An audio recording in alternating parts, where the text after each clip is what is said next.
Hello guys, welcome back to my YouTube channel again. और जैसे कि हमने बात की थी कि इस लेक्चर में हम बात करने वाले हैं एमसीक्यू जो इम्पॉर्टेंट है एंजाइम, जो कि हमने अभी तक पढ़ लिया है, उससे ही रिलेटेड एमसीक्यू की हम इस चैप्टर में बात करने जा रहे हैं। तो व्हाट इज़ द अब हम क्वेश्चन जो 10 इम्पॉर्टेंट क्वेश्चन है इस चैप्टर के वो हम डिस्कस करते हैं। ठीक है, पहला क्वेश्चन है what is the nature of enzyme. ठीक, और आपने क्या करना है कि जब मैं आंसर बताऊंगा उससे पहले आपने वीडियो को पॉज करना है और अपने आंसर को खुद से ही नोट करना है। ठीक है, तो और लास्ट में मैच करना है आंसर आपके कितने सही हो रहे हैं 10 में से। ठीक, और कमेंट बॉक्स में लिखना है आपके कितने आंसर सही हैं। ठीक है, what is the nature of enzyme, enzyme का नेचर क्या होता है। तो जैसे कि हमने बात की थी कि लेक्चर के पहले लेक्चर में हमने बात की थी कि एंजाइम क्या होता है, विटामिन नहीं होता है। ठीक है, लिपिड भी नहीं होता है, कार्बोहाइड्रेट भी नहीं होता है। एंजाइम क्या होता है, प्रोटीन होते हैं। और कौन से प्रोटीन होते हैं, टर्सरी प्रोटीन होते हैं। ठीक है, नेक्स्ट क्वेश्चन है what is then apoenzyme. ये बहुत इंपॉर्टेंट क्वेश्चन है, एपो एंजाइम क्या होता है। तो जैसे कि हमने बात किया था एपो एंजाइम, तो एपो एंजाइम क्या होता है, एक प्रोटीनियस पार्ट होता है एंजाइम का। ठीक है, तो it is a protein portion of enzyme, बिल्कुल सही बात है। It is a non protein group, non protein group गलत है। नॉन प्रोटीन ग्रुप को क्या कहते हैं हम, को फैक्टर कहते हैं। ठीक है, it is a complete biologically active conjugate enzyme, नहीं, उसको क्या कहते हैं, उसको कहते हैं होलो एंजाइम। ठीक है, तो ये भी गलत हो गया, ये भी गलत हो गया। It is a prosthetic group, prosthetic group कहाँ से हो गया, प्रोस्थेटिक ग्रुप क्या है, एक पार्ट है आपका किसका, को फैक्टर का, एक टाइप ऑफ को फैक्टर होता है आपका प्रोस्थेटिक ग्रुप। सो इसका आंसर क्या होगा, A, it is a protein portion of an enzyme. ठीक, third, A dot dot is a biocatalyst that increase the rate of reaction without being change. ये बहुत ही सिंपल हो गया क्वेश्चन। क्या होता है, एंजाइम होता है। ठीक है, तो एंजाइम क्या है, एक बायो कैटलिस्ट है जो इंक्रीज करता है rate of reaction without being changed. Fourth question है name the enzyme which catalyses the oxidation reduction reaction.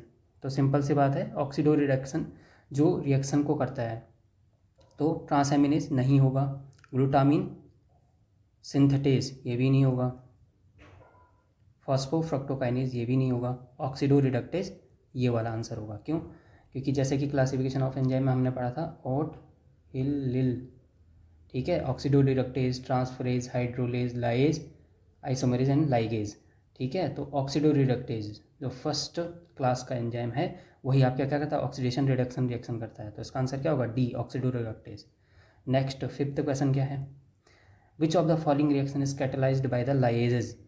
ठीक है, लाइजेज कौन सी रिएक्शन को कैटेलाइज करेगा, ब्रेकिंग ऑफ बॉन्ड, बिल्कुल सही बात है। लाइज का क्या काम है, ब्रेकिंग ऑफ बॉन्ड करना। फॉर्मेशन ऑफ बॉन्ड गलत, फॉर्मेशन ऑफ बॉन्ड कौन सा एंजाइम करता है, लाइगेज, लाइगेजेज।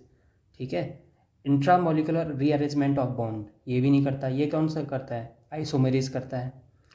ठीक है, transfer of group from one molecule to another ये कौन करता है, एक उससे दूसरे मॉलिक्यूल में ग्रुप ट्रांसफ़र का काम कौन करता है, ये भी नहीं होगा। ये क्या कौन कौन सा एंजाइम करता है, ट्रांसफरेज एंजाइम करता है, ट्रांसफरेजेज।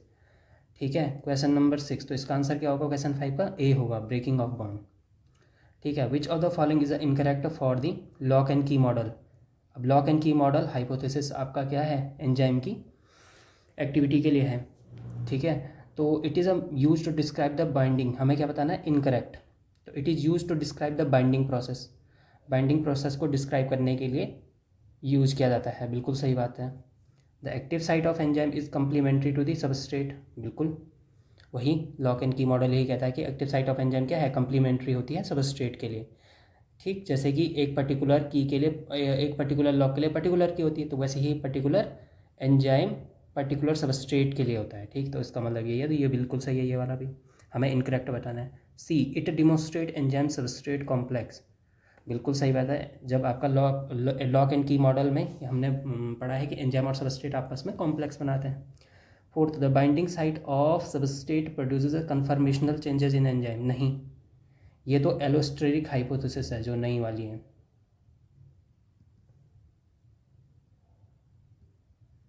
ये लॉक एंड की मॉडल वाली हाइपोथेसिस नहीं है, ये न्यू मॉडल, न्यू हाइपोथेसिस है। जो है, ये बात कर रहा है कि जो सबस्ट्रेट जो है वो कन्फर्मेशनल चेंज प्रोड्यूस करता है एंजाइम में, जो करंट हाइपोथेसिस है, जो करंटली मानी जाती है वो ये वाली है।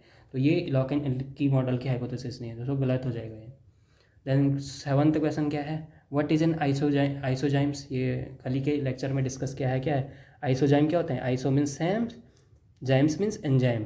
तो सेम स्ट्रक्चर डिफरेंट फंक्शन, नहीं, different structure and same function, यही क्या होंगे, अलग अलग स्ट्रक्चर होंगे बट उनका फंक्शन क्या होगा, सेम फंक्शन होगा। जैसे कि एग्जांपल की बात की थी LDH, लैक्टेट डिहाइड्रोजिनेज, जो पायरुवेट को लैक्टिक एसिड में चेंज करता है, किसको, पायरुवेट को लैक्टिक एसिड में चेंज करता है, लैक्टेट डिहाइड्रोजिनेज। इसके कितने आइसोजेम्स हैं, 5, LDH1, LDH2, LDH4 and LDH5। तो LDH1 एंड LDH2 जो होते हैं ये हार्ट में होते हैं, कार्डिक मसल के 60% पार्ट को बनाते हैं, और LDH4 एंड LDH5 ये लीवर में 80% पोर्शंस को बनाते हैं, ठीक है। तो इसका क्या होगा, आइसोजाइम्स क्या होंगे, डिफरेंट स्ट्रक्चर्स इनके होंगे, मॉलिक्यूलर स्ट्रक्चर डिफरेंट हो जाएगा लेकिन फंक्शन तो सेम ही करेगा, हमेशा पायरुवेट को लैक्टिक एसिड में ही चेंज करेगा। सेम स्ट्रक्चर सेम फंक्शन ये भी नहीं होगा, डिफरेंट स्ट्रक्चर डिफरेंट फंक्शन भी नहीं होगा। तो आइसोजाइम्स क्या होते हैं, इसका ऑप्शन होगा बी सही होगा, different structure and same function, ठीक है। Next question 8, the turn over number of enzyme depend upon. तो टर्न ओवर नंबर जो हमने बात की थी कल, एंजाइम का जो टर्न ओवर नंबर है किस पे डिपेंड करता है, साइज ऑफ एंजाइम मॉलिक्यूल नहीं, कंसंट्रेशन ऑफ सबस्ट्रेट मॉलिक्यूल नहीं, नंबर ऑफ एक्टिव साइट हाँ, और मॉलिक्यूलर वेट ऑफ एंजाइम नहीं। नंबर ऑफ एक्टिव साइट पे ही डिपेंड करता है टर्न ओवर नंबर, क्योंकि जितनी ज़्यादा एक्टिव साइट होंगी उतना ज़्यादा सबस्ट्रेट बाइंड होगा, किससे, एंजाइम से। सो उतने ज़्यादा आपके प्रोडक्ट बनेंगे। जैसे कि हमने बात की थी कि कार्बोनिक एनहाइड्रेज का जो टर्नओवर नंबर है वो 6 लाख है, इसका मतलब 6 लाख जो मॉलिक्यूल हैं वो एक साथ बाइंड हो रहे हैं एक्टिव साइट से, मतलब उसमें 6 लाख एक्टिव साइट्स हैं तब जाके वो प्रोडक्ट बन रहा है, ठीक है, कार्बोनिक एनहाइड्रेज में। सो इसका आंसर क्या होगा, सी होगा।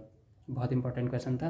Then question 9, a competitive inhibitor of succinic dehydrogenase is. Succinic dehydrogenase का कम्पिटिटिव इनहिबिटर क्या होता है, मैलेट होता है। ये क्वेश्चन है NCERT का, बहुत इंपॉर्टेंट है, इसको ऐसे ही याद करना है, ठीक है। कम्पिटिटिव इनहिबिटर क्या होता है, ये भी हमने बात की थी। कम्पिटिटिव इनहिबिटर क्या होता है, जो जिसमें कि एंजाइम की बाइंड एक्टिव साइट से बाइंड करने के लिए आपका सबस्ट्रेट एंड उसका जो कम्पिटिटिव इनहिबिटर है, जो कि उसी की तरह आपका स्ट्रक्चर सिमिलरिटीज़ रखता है, वो उसके साथ क्या करता है, कंपटीशन करता है एक्टिव साइट ऑफ एंजाइम के साथ बाइंड करने के लिए। सो इसका आंसर क्या होगा, मैलेट होगा, ठीक है। ये अगेन इंपॉर्टेंट क्वेश्चन है और प्रीवियस ईयर नीट में भी पूछा गया है। The curve given below show the enzymatic activity with होगा ये, relation to the 3 condition, pH temperature and substrate concentration. What do the 2 axes होगा ये, X and Y represent, X और वाई क्या क्या रिप्रेजेंट करते हैं, ठीक है। ये एक्स एक्सेस है और ये वाई एक्सेस है, ठीक है। क्वेश्चन में नहीं दिया है यहाँ पे, ये एक्स एक्सेस होगा और ये वाई एक्सेस होगा, ठीक है। तो आपको बताना है कि X axis and Y axis क्या रिप्रेजेंट करते हैं, ठीक है। तो X axis enzyme activity and Y axis pH नहीं। ये अब इस कर्व से हमें देखकर पता चल रहा है कि ये कर्व किसका हो सकता है, ये तो टेम्परेचर और एंजाइम एक्टिविटी का कर्व होगा, क्योंकि बेल शेप कर्व है। कैसा कर्व है, बेल शेप कर्व है, ठीक है। या फिर आपका pH एंड एंजाइम एक्टिविटी का कर्व होगा। और इधर क्या दिखाते हैं हम, या तो pH दिखाते हैं या तो फिर टेम्परेचर दिखाते हैं एक्स एक्सेस में। तो pH कहाँ है, एक्स एक्सेस में pH या एंजाइम, pH या टेम्परेचर, एक्स एक्सेस में pH या टेम्परेचर कहाँ है, इस वाले में, ऑप्शन बी में। तो ऑप्शन बी सही होगा इसका। एक्स एक्सेस में क्या है आपका टेम्परेचर एंड वाई एक्सेस में क्या है, एंजाइम एक्टिविटी,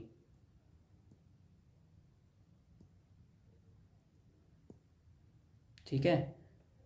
अगर यही आपका ये तो टेम्परेचर के लिए, pH के लिए भी सेम ही कर्व होगा, pH के लिए एक्स एक्सेस में यही सेम दिखाएंगे और वाई एक्सेस में क्या होगा, एंजाइम एक्टिविटी होगा। और क्योंकि यहाँ से हमें पता है कि ये क्या होता है, ऑप्टिमम टेम्परेचर होगा इस कंडीशन में, क्योंकि ये टेम्परेचर एंड एंजाइम एक्टिविटी वाला कर्व है, तो ऑप्शन बी सही होगा इसका। ठीक है, ऐसी अगर सबस्ट्रेट के लिए बात करते हैं, सबस्ट्रेट कंसनट्रेशन के लिए, तो उसके लिए तो ये कर्व बनता ही नहीं, उसके लिए दूसरा कर्व बनेगा, ये वाला कर्व नहीं बनेगा। सो आज के लिए इतना ही। और आपको ये लेक्चर सीरीज़ अच्छी लगी और ये MCQ आपको बहुत ही इंपॉर्टेंट हेल्प करने वाले हैं आपके कम्पिटिटिव एग्ज़ाम के लिए। सो आगे भी हम बात करेंगे, नेक्स्ट लेक्चर में कुछ और MCQs की भी बात करेंगे। और नेक्स्ट टॉपिक जो आप पढ़ना चाहते हैं वो प्लीज़ कमेंट बॉक्स में आप लिख सकते हैं। So thank you.